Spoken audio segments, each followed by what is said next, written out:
sponsored by Nature Pure, rice bran oil and mustard oil. 100% natural, 100% healthy.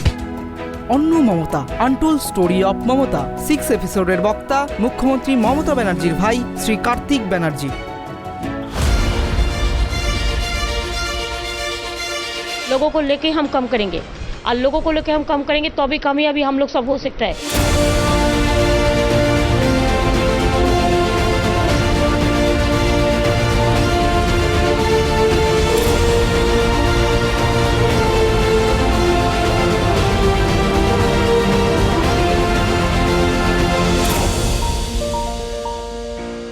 যে লড়াই বা তার যে আত্মত্যাগ সেটা ছোটোবেলা থেকেই তার মধ্যে আমরা দেখেছি।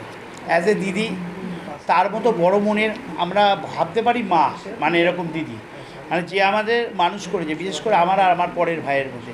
আগেকার দিনে যে ছিল ছোটো বাচ্চাদের মা অনেক ব্যস্ততা, ভাইয়ের সংখ্যা অনেক থাকার জন্যে বড় দিদি বা দাদারাই ছোটো ভাইদের দেখতো, সেরকম দিদি আমাদের কাছে তাই ছিলেন। এবং দিদির মধ্যে যেটা সবচেয়ে ভালো হয়েছিল মমত্ববোধ যে কোনো মানুষের প্রতি। বিশেষ করে সবাই যখন আনন্দ করে, কে বেশি পেলো, কে জিতলো, কে ফার্স্ট হলো, দিদি কিন্তু পিছিয়ে পড়া যারা আছে, ধরুন আপনি খেলতে গিয়ে হেরে গেলেন, ধরুন আমাদের পাড়ায় একটা ছোটো ফুটবল টুর্নামেন্ট হচ্ছে, তখন ছিল পাড়ায় পাড়ায় ছোটো ফুটবল খেলা হতো রাবারের বলে। ধরুন আমি হেরে গেলাম, মন খারাপ করে বসে আছি, দিদি এলো ঘর থেকে, যে সবাই যে জিতছে সে আনন্দ করছে, দিদি যে হারলো বললো তোরাও তো ভালো খেলেছিস, তোদের তো দোষ নেই, ঠিক আছে তোরা আবার জিতবি, যা 5 টাকা নিই তোরা আলুর চপ মুড়ি গিয়ে খেয়ে নি। অর্থাৎ তখন 5 টাকা ছিল অনেক বেশি আমাদের ছোটোবেলা, মানে সেটাও তো 77, 78, 79 সাল। ফলে সব ব্যাপারে দিদির একটা ভাবনা। আমাদের বাড়ির পেছনে গোয়ালারা ছিলেন, তাদের থেকে সমাজবিরোধীরা, তাদের ওই তখন তো খুব এরকম ছিল, ছুটকো সমাজবিরোধী ছিল পাড়ায় পাড়ায়, তাতে 5 টাকা 10 টাকা কেড়ে নিত। তারপর তাদের থালা বাসন, অ্যালুমিনিয়ামের থালা বাসন নিয়ে নিল, বা কিছু একটা ব্যাপার চুরি করলো, সব ব্যাপারে দিদি প্রতিবাদ করতো এবং আমাদের বলতো যে যা তো গিয়ে কী করছে গোয়ালাদের, তোরা গিয়ে দেখো, ওদের থানায় ডায়েরি করা, এ করা। অর্থাৎ প্রতিবাদের বা যে কোনো অন্যায়ের বিরুদ্ধে তিনি কিন্তু সবসময় থাকতেন এবং ভবিষ্যৎ পুরনো তারপর রাজনীতিক জীবনে এটা তার প্রভাব পড়ছিল। এবং কালচার, নিজে গান গাইতেন, কলেজ স্কোয়াডে গান গাইতেন এবং পার্টির এতে গান গাইতেন এবং আন্দোলন করতেন, সব কিছু বোধ, এবং দক্ষ একজন লেখক, কবিতা টবিতা লেখা, আপনার সবই জানেন তার।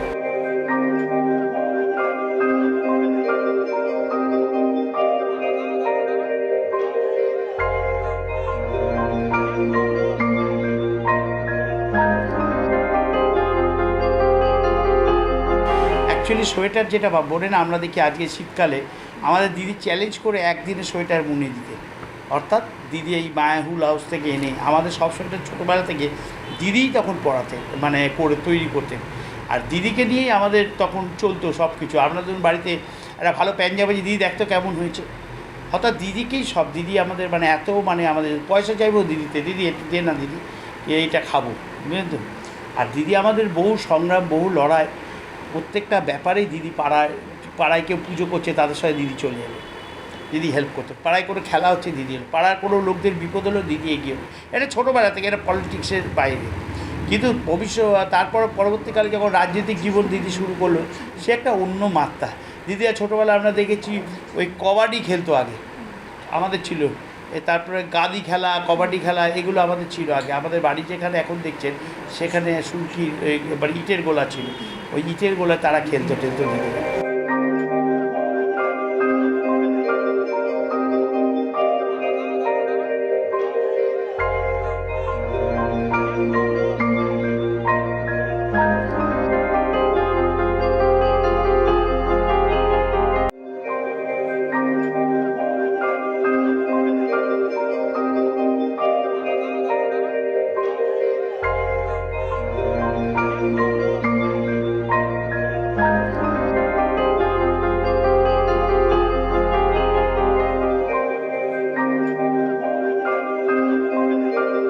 আমি খেলতাম না, দিদিদের গ্রুপের সাথে খেলতাম। আমি আমার তখন বাচ্চা ছিলাম, আমি আমার গ্রুপের সাথে খেলতাম, মানে দিদিরা খেলতো, আমরাও মানে এরকম দেখতাম। সব মিলিয়ে একটা দিদির মধ্যে এই ছিল একটা গান টান গা, কালচারাল প্রোগ্রাম করা।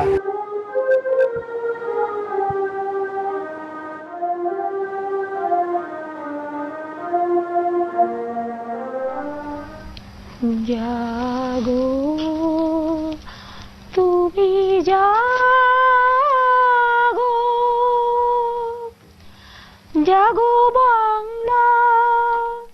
জাগো বাংলা, জাগো বাংলা মা তুমি জাগো। তারপর সোশ্যাল সার্ভিস করা, বিপদ আপদ হলে ভালো। ধরুন আমি প্রথম বই দেখেছিলাম নিজে, মানে কোনো গার্জেন ছাড়া আনন্দমঠ, সেটা কিন্তু দিদি পাঠিয়ে দিয়েছেন, পয়সা দিয়ে বললো যে আগে আনন্দমঠ এসছে বিজুলি হলে, তুই দেখে আয়, খুব ভালো বই। আর মা বললো একা যাবে, আর তোর বললো না আর একটা বন্ধু নিয়ে যাবো, দেখে আসো, বাড়ির সামনে বিজুলি হল, দূর হবে না। অর্থাৎ দিদির মধ্যে একটা সারা জীবন একটা দেশাত্মবোধক একটা ভাব আছে, দেশকে ভালোবাসা, দেশের হয়ে লড়া, এই আত্মত্যাগ এটা দিদির মধ্যে প্রথম থেকেই ছিল। আর দিদি সবসময় মানুষের জন্য করতো, যারা পিছিয়ে পড়া মানুষ। এখনও দেখবে এই যে দিদির প্রকল্পগুলো আছে না, স্বাস্থ্যসাথী বা ওই লক্ষ্মী ভাণ্ডার বা দুয়ারে রেশন, বা করোনার সময় নিজের জীবনকে তুচ্ছ করে মানুষের পাশে দাঁড়িয়ে গোল গোল করে এইভাবে হবে ওইভাবে হবে, মানুষকে, বাংলা তো মানুষকে বাঁচিয়েছে সেসব দিদির সাহসিকতার জন্যে। সবাই যখন ঘরে ডুবে যাচ্ছে, সারা ভারতবর্ষের কোনো মানুষ নেই, সারা পৃথিবীর যে একজন রাজনৈতিক প্রথম সারির নেতা এইভাবে রাস্তায় দাঁড়িয়ে খাবার মানুষকে দেবে, বলে দেবে, তাকে করবে, এটা বোধহয় পৃথিবীতে আর খুব একটা দেখা যায় না। আমি জানি না, পৃথিবীতে অনেক বড়, আমার কিন্তু দিদির মতো আর কেউ করেছে বলে আমার মনে হয় না। আর সামগ্রিকভাবে খাদ্য পৌঁছে দেওয়া, খালি তো শরীর খারাপ না, খাদ্য পৌঁছে দেওয়ারও একটা ব্যাপার ছিল। पहले कोरोना हटाइए, उसको बाद हम देश को बचाएंगे।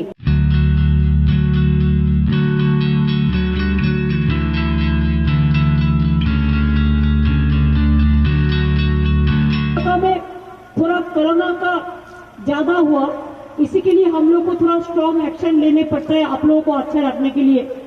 प्लीज माफी कीजिए, मैं आप लोगों के पास माफी चाहती हूँ। इसी के लिए आप लोग अच्छे रहिए, सुस्त रहिए। जैसे आने वाला दिन कोरोना को तो हम हटाएंगे, साथ साथ में लड़ने के लिए दिल से भी एक जोड़ा दिल, हमको ताकत से दिल से लड़ना पड़ेगा। इसलिए पहले कोरोना हटाइए, उसको बाद हम देश को बचाएंगे।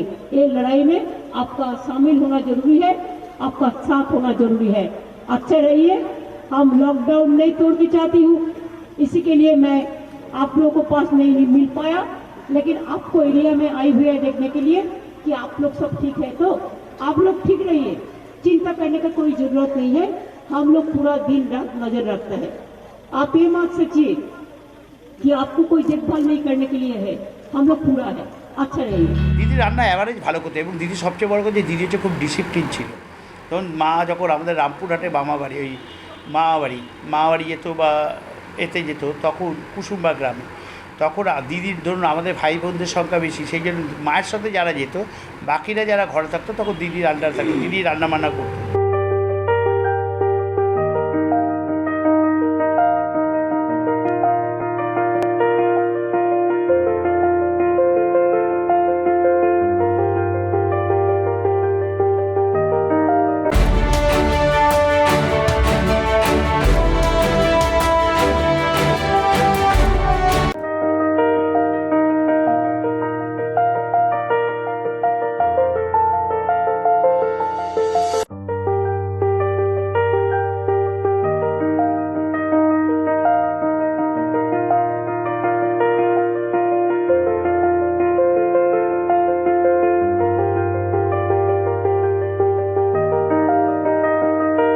দিদি অনেক কিছু রান্না ভালো করে, যেটা করতো খুব করতো, এবং ডিসিপ্লিনের মধ্যে।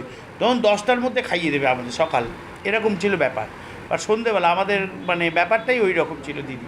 দিদি ধোকা খুব ভালো রাঁধে। ওই এখন তো ধোকা কিনতে পাওয়া যায়, মেয়েরা করে, আর দিদি তখন ডাল বেটে ডালের ধোকা টোকা করতো, ডিমের কারি করতো খুব ভালো। অনেক রান্নাই দিদি ভালো করে, ঘুগনি ভালো করতেন। এগুলো বাঙালিদের যেগুলো আছে সাধারণত খুব ভালো রান্না করতেন, ডাল টাল এগুলি। এখন তো সময় পান না, কিন্তু যদি হয় বলে দেয়। কিন্তু দিল্লিতে বেশ কিছুদিন আগেও যখন এমপি ছিল, তখন টুকটাক আমাদের বলে দিত, খাওয়াতো। রেলমন্ত্রী তখন ছিল, তখনও দিদি মাঝে মাঝে খুন্তি দিয়ে হাত দিত। অর্থাৎ দিদির মধ্যে সেই স্বাভাবিকতা ছিল। মানে কখনো এরকম হয় যে মানে নাচে যে চুল বাঁধে না, এরকম অবস্থা। দিদি চুলও বাঁধতে জানে, নাচতেও জানে, রান্না করতেও জানে, সব কিছু জানে। নাচতে জানে মানে ব্যাপারটা বোঝালাম, মানে সব দিক দিয়ে। যে যদি কেউ ভুলভাল করে তাকে তো বলা, এটা তো দিদি স্বাভাবিক নিয়মেই করতো। দিদির কাছে আমরাই সব কিছু আদর করতাম। আবার দিদি যখন ভুল কথা বলতো, এটা করিস যা ওটা করিস যা, দিদি বলতো, ধরুন আমি কাউকে আঙুল দেখিয়ে কথা বলছি, দাদা ধরো বাইরে গেছি দিদির সাথে, পাড়ার একটা লোককে দেওয়া, দিদি দেখ ওই গিয়ে যাচ্ছি, দিদিওয়ালাই আঙুল দেখাবি না। মানে ব্যাপারটা এই জায়গায় দিদি আমাদের খুব ডিসিপ্লিন শেখাতেন, মানে সব ব্যাপারে। এই যে সময়ের ব্যাপারটা যদি দিদিকে দেখেন, আমার মনে হয় ইন্ডিয়ান রেলওয়ে কেন ভারতবর্ষের অনেক কিছুই হার বেরিয়ে যাবে। দিদি যদি আমাকে 10টা টাইম দেয়, 10টা এক হবে না, তাতে তো মানে হেঁটে বেরাবে, ট্যাক্সিতে বেরাবে, অটোতে বেরাবে, বেরিয়ে যাবে। দিদি কোনো দিনের সময় ফেল করে না। পুরো ব্যাপারটাই দিদির মানবিক জীবন। এই যে রাজনীতি যে উত্থান, যে লড়াই, দিদিকে যত আঘাত করবে দিদি তত যাই বেড়ে। লালু আলম মেরেছিল, দিদি ঘরে ঢুকে যায়নি। অন্য বাঙালি মেয়েরাকে মারলো, বাবা আবার মারবে সিপিএম, বাবা বাড়ি চলে যায়। দিদি মেরে মার খাওয়ার পর প্রোগ্রাম দিল 5ই সেপ্টেম্বর ছিল যে এতে স্প্ল্যানেড-ইস্টে, আরও ঘুরে দাঁড়ালো। দিল্লি থেকে এবারে দলবল সব মোদি এবং অমিত শাহ থেকে শুরু করে সবাই চলে এলো। দিদি আরও পাল্টে আক্রমণ করতে, দিদিকে যেরকম বল দেবে তার ডবল ব্যাটে মারবে, 6 থাকলে 12 মেরে দেবে। এটা দিদির বেসিক ক্যারেক্টার। লড়াই করতে জানে, যেটা পৃথিবীর ইতিহাসে এরকম খুব কম লোক আছে। কংগ্রেসের বিরুদ্ধে লড়া, বিজেপির বিরুদ্ধে লড়া একই। সিপিএম সেই সময় যে অবস্থা ছিল, আমাদের পার্টির সিনিয়র লোকরা বলতো যে মানে সব চেঞ্জ হবে কিন্তু সিপিএম এখান থেকে যাবে না, আমরা আমৃত্যু দেখে যাবো, সিপিএম আছে। কিন্তু তাকে চেঞ্জ করা অত সহজ না। কতটা লড়াই, কতটা ত্যাগ তিতিক্ষা, কতটা ধাক্কা, কত মার ধর খাবার পরে মমতা বন্দ্যোপাধ্যায়কে দিকভ্রষ্ট করা যায় না। দিদির মধ্যেই একটা ভেতর থেকে, দেখুন ভেতর থেকে যদি আমরা দিদির সঙ্গে করতে করতেই শিখেছি। দিদি করতে মানে আমরা যাচ্ছি, দিদি যেখানে যাচ্ছে আমরা যাচ্ছি। আমরা 77-78 সালে সঞ্জয় গান্ধী এলো, যখন কংগ্রেস শহর কংগ্রেস হয়ে গেল, এই হরিশবুকে তখন ওইখানে এতে কাজ হচ্ছে মেট্রো রেলের, আমরা দিদির সাথে চলে গেলাম।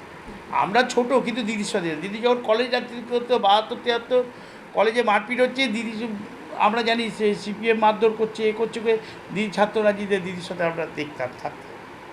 হয়তো আমরা খুব সামনে থাকতাম না, কিন্তু থাকতাম। দিদি কলেজে পড়তে যেত, পোস্ট গ্র্যাজুয়েট পড়তে যেত, আমরা দিদির সাথে যেতাম। দিদি দেখতে যা হয় আর কি, বাইরে একটা ভাইকে নিয়ে গেল দিদি, এরকম টাইপের কীর্তি বলতে কি, যে কোনো লড়াই, যে কোনো ধরুন মিলন সঙ্গে খেলা হচ্ছে, হঠাৎ গণ্ডগোল হলো, দিদি দাঁড়িয়ে গেল যাতে গণ্ডগোল না হয় পাড়ায় পাড়ায়। অর্থাৎ দিদির মধ্যে একটা সবসময় লড়াকু, কিন্তু সততার সঙ্গে লড়তো। তো বলে সততার জয়, বলে না সত্যমেব জয়তে, লেকিন একটু দেরিতেই। সত্য সবসময় জয় হয়, একটু টাইম লাগে। সেই ধৈর্যটা মা শারদার কথায় যে হয় সে রয়। মমতা ব্যানার্জি সেটা সহ্য করেছে এবং সাকসেস হয়েছে।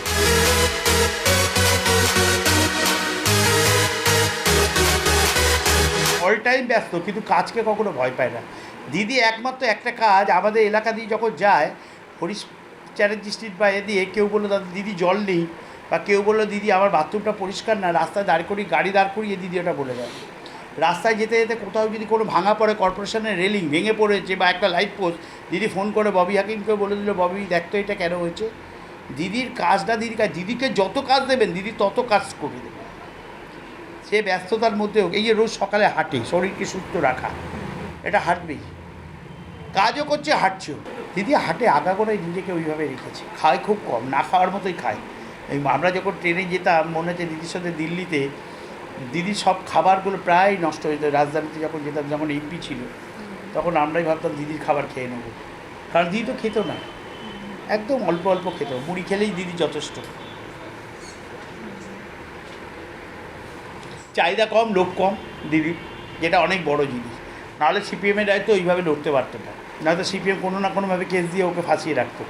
ফিজিক্যালি মেরেছে, কিন্তু ওইভাবে আটকাতে পারেনি, সততা ছিল।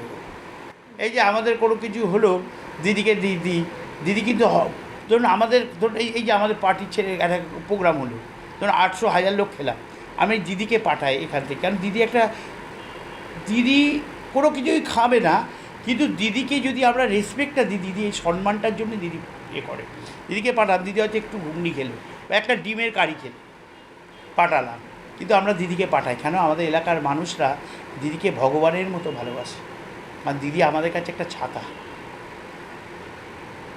এই যে পৌর নির্বাচন হচ্ছে, পুরো ব্যাপারটাই দিদি, ভাববে না দিদি, আমরা যে ব্যানার ছাপাচ্ছি দিদিকে জেনে নিচ্ছি, এই যে যা করছি দিদিকে, কারণ তার তো একটা ভালোবাসা আছে এলাকার প্রতি, ভবানীপুরের প্রতি তার একটা গভীর ভালোবাসা।